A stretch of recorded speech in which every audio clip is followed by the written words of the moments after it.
성도 여러분 반갑습니다. 이번 시간에는 열왕기하에 대하여 말씀을 드리도록 하겠습니다. 열왕기하의 히브리어 성경은 열왕기상과 마찬가지로 말라킴입니다. 왜냐하면 히브리 원전에 열왕기상과 분리되지 않은 한 권의 책이었기 때문에 한글 개역 성경에서 명시된 열왕기하의 명칭 역시 말라킴 왕들이다 이렇게 생각하시면 되겠습니다. 헬라어 성경에서는 바실레온 델타 제4왕국기로 의미를 가지고 적었고요. 중문 성경은 역시 열왕기하, 한글 성경도 열왕기하, 영어 성경은 Two Kings 이렇게 이해를 하시면 되겠습니다. 저자와 기록 연대 역시 열왕기하의 저자는 앞서 열왕기상에서 언급했던 것처럼 포로기를 거쳐가면서 자기 민족의 역사를 후대의 기록으로 남겨서 알려야 되겠다고 생각했던 1차 포로기한 이전의 한 익명의 편집자가 모든 자료를 수집해서 정리했으리라는 생각이 학계의 지배적인 이야기입니다. 열왕기하는 BC 852년에서 561년 사이의 사료를 주로 많이 제공하고 있는데 그래서 열왕기하는 BC 538년 이후의 사실들이 기록되지가 않았습니다. 이게 왜 중요하냐면 BC 538년은 유대인들이 수룹바벨의 주도하에 바벨론으로부터 1차 귀환했던 해입니다. 그러니까 열왕기하의 저자가 그 사실을 알았다면 이 사실을 기록하지 않을 수가 없었겠죠. 그러므로 우리가 추정하는 기록 연대는 바벨론 1차 귀환 이전이 됩니다.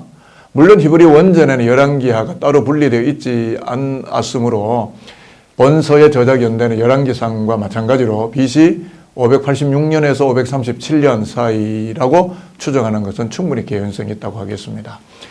히스토리컬 백그라운드인데요. 역사적 배경은 열왕기상하서가 원래 히브리 원전의 한 권이라고 말씀을 드렸는데 그 기록 내용의 관련 연대나 범위의 차이는 있을 수는 있겠지만 근본적으로는 열왕기상과 동일한 지필 동기나 배경들을 가지고 있다고 하겠습니다. 참고로 말씀을 드리면 당시 주변 강대국들의 역사적인 배경을 들여다보면 솔로몬 시대에 이르러서 고대 최강국이었던 이집트가 쇠퇴합니다. 그리고 이스라엘 주변에는 이렇다 할 강대국들이 나타나지를 못했는데 그러다가 BC 730년경에 아수르가 갑자기 강성해지기를 시작하고 BC 722년에는 사르곤 왕이 북이스라엘을 점령하게 되는 겁니다. 한편 아수르의 남쪽에서 한 제국이 일어났는데 신흥 바벨론 제국이 서서히 고개를 들기 시작합니다. 우리가 잘 아는 느부갓네살 왕 때에 이르러서는 우리가 소위 들어봤을 겁니다. 갈그미스 전투에서 이집트와 아수르의 연합군을 다 무찌르고 당시의 역사에서 최강국으로 부상을 합니다. 그래서 느부갓네살은 곧바로 이어서 팔레스타인 유다 민족을 계속 침공했고 예루살렘을 3번씩이나 쳐들어와서 마침내 BC 586년 남유다를 정복하게 되었던 거죠.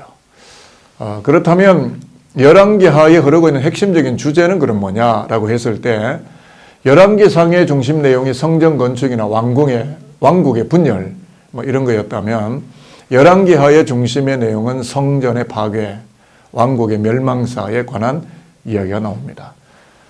즉 열왕기하에서는 예루살렘 성전이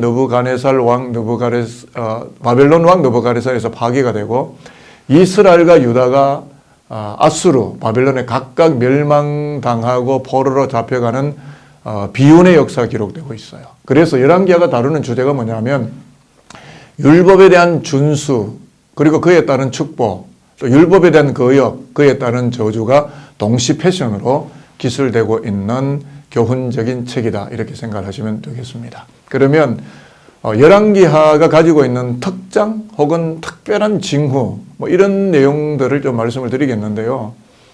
열왕기는 선지자적 관점에서 기록이 되었기 때문에 선지자들의 활동이나 사역이 크게 부각이 되어 있습니다.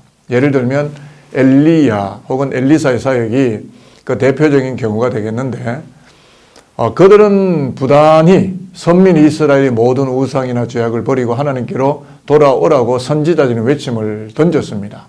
따라서 열왕기서는 남북 두 왕국의 멸망의 원인이 바로 그러한 선지자들을 통하여 들려지는 하나님의 경고를 무시했기 때문이라는 사실을 매우 생생하게 일깨워주고 보도하고 있다는 사실이죠. 그리고 열왕기는 선민이 이스라엘을 통치하고 섭리하시는 하나님의 신정 정치라는 차원에서 기록이 되었기 때문에 여러 왕들, 즉 열왕들의 업적이나 또는 선악을 판단함에 있어서 그 기준은 항상 하나님의 말씀, 언약의 준수의 여부에 따라서 그 모든 것이 결정이 됩니다. 즉 선의 기준으로는 주로 다윗 왕을 들고 있고 악의 기준으로는 여로보암 왕을 들고 있는 건데 열왕들의 말씀에 대한 순종의 여부가 이스라엘 왕국의 흥망성쇠와 직결되어 있다는 사실을 이 열왕기서, 특히 열왕기하도 매우 뚜렷하게 부각해주고 있다는 사실이 되겠습니다. 자, 그러면 제가 드리고 싶은 말씀은 언약에 불충한 이스라엘을 대하시는 하나님의 대응은 무엇이냐는 겁니다. 열왕기하가 두 부분으로 나누어지는데요. 전반부가 1장에서 17장까지인데 북왕국 이스라엘이 BC 722년에 아수르에게 멸망당할 때까지 남북 왕조 역사를 다루고 있고 후반부 18장에서 25장까지는 BC 586년 남왕국 유다까지도 바벨론 왕에게 멸망당하게 되는 역사의 과정을 다룹니다. 자, 이것을 좀 상세하게 말씀을 드린다면 전반부인 1장에서 17장은 남북의 왕국이 서로 공존을 하다가 북왕국 이스라엘이 먼저 아시리아에게 BC 722년에 함락이 되면서 분열 왕국 시대가 종결될 때까지, 즉 BC 840년경부터 722년 사이에 남북 왕국의 역사를 번갈아 가면서 다룬다고 생각을 하시면 됩니다. 왕을 중심으로 보자면 북왕국은 제8대 왕 아하시야로부터 마지막 19대 왕인 호세아까지의 역사가 기술이 되어 있습니다. 그리고 남왕국 유다는 제5대 요람 왕에서부터 제12대 아하스 왕 때까지의 역사를 다루고 있다고 생각을 하시면 되겠습니다. 그리고 이러한 왕국의 역사 속에서 계속 강조되는 매우 중요한 두 가지 사실이 있는데요. 첫째는 뭐냐면 하나님은 계속 오래 참으시며 사랑으로 보호하시고 심판의 경고를 주시면서까지 백성들이 돌아올 찬스를, 기회를 주신다는 사실이에요. 그리고 두 번째는 뭐냐면 남북의 왕국이 공히 범죄하였음에도 불구하고 남왕국 유다에 대해서는 더 기회를 더 많이 주셨고 또 징계도 조금 약하게 주셨다는 겁니다. 이것은 다윗의 왕가가 잘해서가 아니라 다윗에서부터 예수 그리스도에게까지 왕권을 연결시키려는 하나님의 깊은 묵시가 그 안에 있고 다윗 왕가를 영원한 왕가로 삼으시겠다고 나단 선지자를 통하여 주셨던 다윗 언약을 성실히 이행하기 위한 하나님의 특별한 섭리였다라는 겁니다. 자, 그리고 후반부인 18장에서 25장까지는 북왕국이 아수르에게 함락된 이후에 그래도 다시 한번 기회를 주시는 하나님의 은혜가 부각이 됩니다. 북이스라엘이 멸망한 후에 남왕국 왕국은, 남유다 왕국은 잔존하기는 했지만 그들도 역시 타락을 하고 결국 끝끝내 바벨론 제국에 멸망을 하게 되는 이런 역사들을 다루고 있습니다. 무슨 말이냐면 열왕기하의 후반부는 BC 722년에서 586년까지의 136년간의 역사를 이루고 있고요. 왕을 중심으로 이야기를 한다면 제12대 아하스에서 제20대 히스기야 시대까지의 역사를 총괄적으로 다루고 있다고 하겠습니다.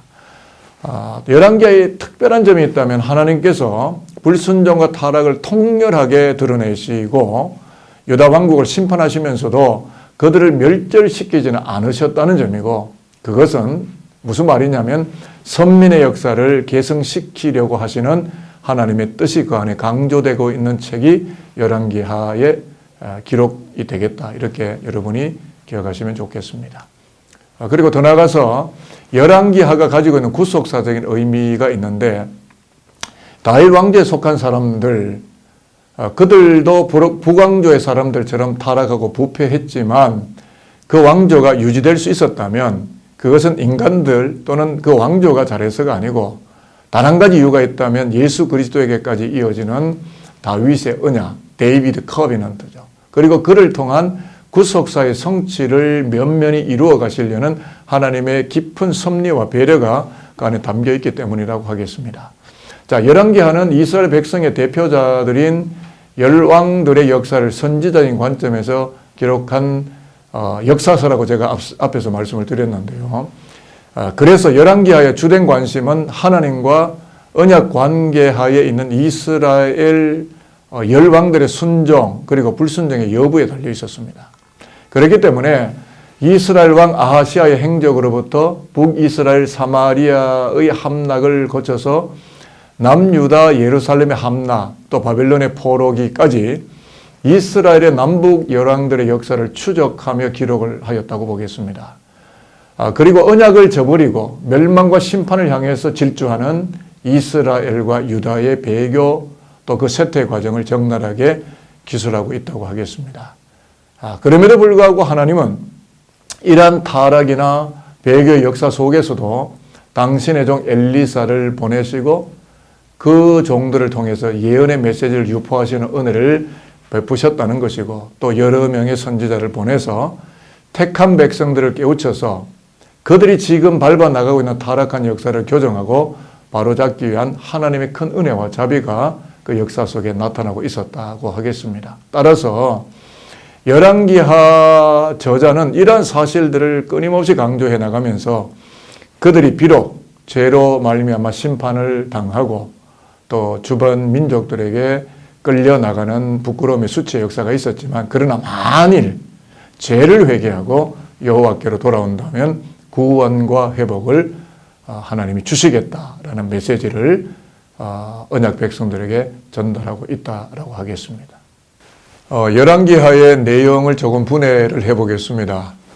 주로 1장에서 17장까지는 남북 분열 왕국의 공존 시대다 이렇게 생각하시면 되는데요. 아하시아의 북이스라엘 통치, 또 여호람의 북이스라엘 통치, 그리고 요람과 아하시아의 남유다 통치, 예후의 북이스라엘 통치, 아달랴와 요아스의 남유다 통치, 그리고 더 나아가서 여호아하스, 요아스의 북이스라엘 통치, 그리고 아마샤의 남유다 통치부터 북이스라엘의 멸망까지를 쭉 기술하는 것이 전반부 이야기라고 할 수 있겠고요. 후반부 18장에서 25장까지는 남왕국 유다의 잔존시대, 왜냐하면 북이스라엘은 이제 멸망을 한 거죠. 그래서 히스기야의 남유다 통치 이야기가 나오고 므낫세나 아몬, 요시아의 통치가 또 기술이 되고 여호아하스의 유다 통치와 애굽의 포로되는 이야기가 나오고 여호야김의 유다 통치와 바벨론 1차 포수 그리고 여호야긴의 유다 통치와 바벨론 제2차 포수 그리고 시드기야의 유다 통치와 바벨론 제3차 포수 그로 인한 남유다의 멸망 또 이어지는 그달랴 총독의 유다 통치나 여호야긴의 석방 같은 이야기가 25장 후반부까지 기록이 되겠습니다. 이제 마지막으로 열왕기하와 그리스도의 관계, 즉 구속사적인 의미라고 할 수도 있겠고 기독론적 의미에서 조금 말씀을 드리면 우리가 잘 아는 것처럼 BC 586년에 바벨론에 의해서 예루살렘이 초토화되고 성전이 파괴당하고 대부분의 종교 지도자들 그때 아마 이제 이 에스겔이나 다니엘도 끌려가는데 이런 대부분의 종교 지도자와 지식층이 바벨론으로 다 잡혀갑니다. 그 당시 예루살렘에 남아있는 대부분의 사람들은 미천하고 연약한 사람들이었다고 보고 일부 사람들은 목숨을 부지하려고 애굽으로 피난 간 사람들도 있었습니다.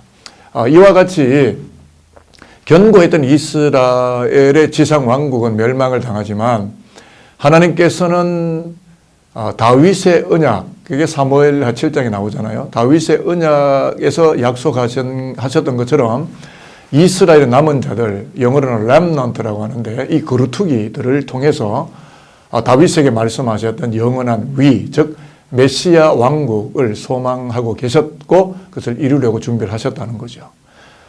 물론 한때 사악했던 왕후 아달랴가 다윗의 가계를 완전히 진멸시키려고 시도도 했지만 언약에 신실하신 하나님의 주권적인 섭리가 개입하기 때문에 다윗의 혈통은 보존이 됩니다. 결국 예수 그리스도는 하나님의 언약들을 다윗의 가계를 통해서 탄생할 수가 있었던 거고요.